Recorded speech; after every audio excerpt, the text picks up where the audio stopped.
Sore. Oke, saya ingin bertanya sedikit. HAM, hak asasi manusia. Menurut Bapak artinya apa ya? Kalau HAM itu kan menurut saya itu sudah dibilang tuh hak asasi manusia. Nah, itu kayak setiap makhluk hidup di dunia ini, apalagi kita masuk dunia itu kan memiliki hak. Jadi kalau kita misalnya dapat penganiayaan atau dianiaya gitu kan, itu kan kita punya hak untuk melaporkan ke polisi.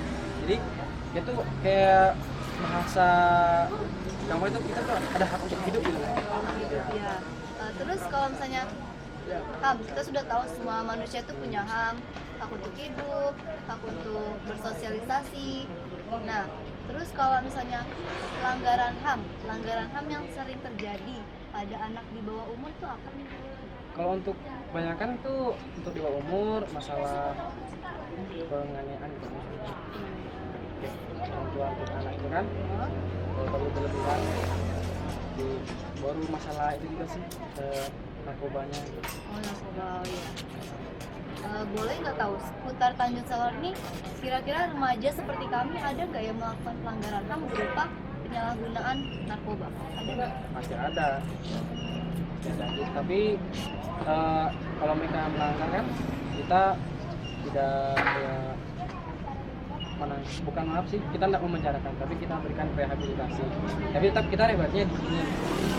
Berapa lama rehabnya? Kalau untuk rehabilitasinya tergantung itu sih mau berapa sih, tergantung kita namanya. Kalau sudah kita rehab terus sudah baik kan, kita tarik, paling kita akan melepas barang. Assalamualaikum warahmatullahi wabarakatuh. Selamat sore. Di sini saya sedang berada di Satuan Reskrim bagian PPA. Dan sekarang saya sedang bersama narasumber. Ini saya mau tanya Kak, pelanggaran HAM yang sering terjadi di Tanjung Selor yang berkaitan dengan anak. Jadi untuk masalah yang hadapi, terutama untuk masalah anak, biasanya itu dia sebagai pelaku ataupun korban. Jadi di sini yang dimaksud pelaku itu dia yang melakukan segala sesuatu tindak kriminalitas untuk di wilayah Tanjung Selor sendiri. Untuk pelakunya biasanya ini mereka sering mencuri, terus pertengkaran, biasanya seperti itu.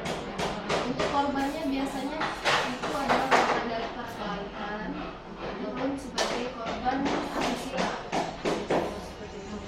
Dalam waktu dekat ini kira-kira ada nggak anak yang menjadi korban asusila? Untuk korban asusila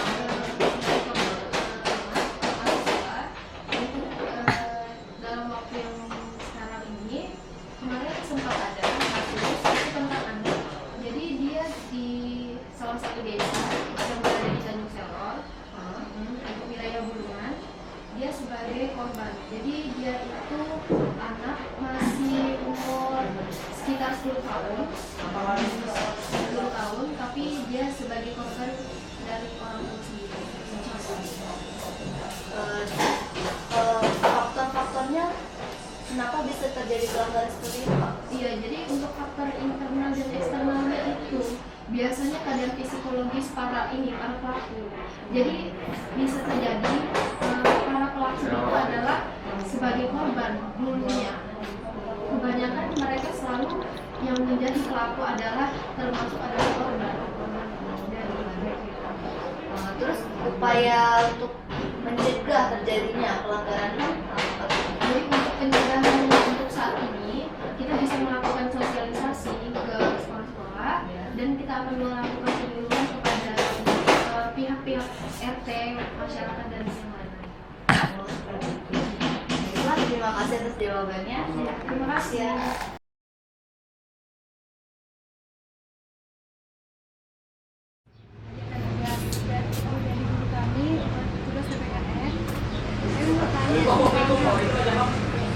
Menurut Bapak tuh HAM itu apa? Hak asasi manusia, pengertiannya itu sudah bukan sebaliknya. Hak seseorang untuk mengekspresikan sesuatu, hak pribadi seseorang. di Indonesia ini kan sudah sering sekali terjadi pelanggaran HAM. Seperti pelecehan anak di bawah umur itu sering sekali terjadi. Sering sekali berita terjadi tentang pelecehan seks buat anak di bawah umur. Jadi menurut Bapak tuh kayak mana cara mengatasinya, terus solusinya kayak mana? Cara mengatasinya menurut Bapak dimulai dari orang tua, pendidikan anak. Misalnya orang tua dalam keluarga itu harus memberikan pendidikan yang bagus. Misalnya orang tua memberikan pendidikan tentang sopan santun, entah itu sopan santun dari cara berpakaian, cara berbicara, tutur kata, kemudian cara bergaul. Itu yang pertama. Yang kedua adalah orang tua memberikan pendidikan yang baik, bergaul yang baik. Untuk bergaul dengan siapa? Ya, misalnya di lingkungan mana, kalau lingkungan banyak orang tua yang memposisikan diri sebagai anak-anak, ya, yang main terlalu sembarang begitu kan. Masalah pelecehan seksual. Kemudian itu tugas orang tua, kemudian tugas pemerintah juga sering memberikan sosialisasi. Kemudian yang ketiga adalah tugas sekolah, ini yang paling penting. Sekolah bekerja sama dengan orang tua dan pemerintah untuk mengatasi hal-hal ini. Mudah-mudahan kita di Tanjung Selor tidak terjadi seperti ini ya. Ada satu yang terjadi, ada juga di koran kita dapat ditemukan. Mudah-mudahan ke depan itu tidak terjadi lagi. Dengan bantuan adik-adik ini di materi kuliah ini, harap sekali harapan kami sebagai masyarakat itu tidak terjadi di lingkungan kita di Tanjung Selor ya. Pelanggaran khususnya pelecehan seksual anak-anak di bawah umur ya. Sangat miris sekali deh untuk mendengar atau melihat berita-berita seperti ini. Mudah-mudahan dengan generasi kita ini, adik-adik ini bisa memberikan sosialisasi yang baik kepada masyarakat supaya pelecehan-pelecehan itu tidak terjadi. Demikian. Oh iya, terima kasih. Ya, makasih ya. Semoga tugasnya bisa dikerjakan, dan bukan hanya itu tugasnya bisa dikerjakan, tapi diterapkan dalam masyarakat, diterapkan dalam diri kalian sendiri, kemudian dibagikan kepada orang-orang terdekat, entah itu orang tua, sepupu-sepupu, dimanapun kalian berada. Itu yang paling penting ya. Karena kalau hanya sebatas tugas di sekolah, itu bisa